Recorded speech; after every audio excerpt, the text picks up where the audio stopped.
Just let the Bible speak for itself. This generation always means the generation to whom Jesus is speaking. Matthew chapter 23, 36.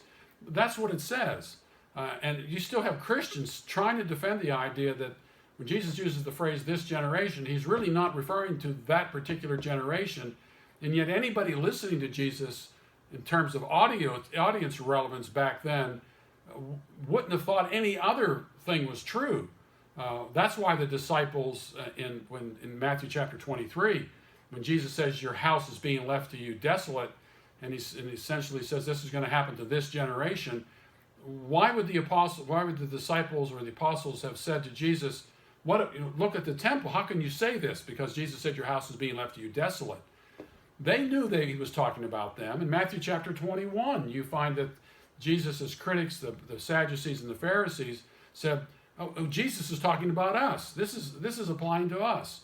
And yet Christians want to say, no, Jesus wasn't really talking about them, wasn't really talking about their generation. And we make a mockery of the Bible.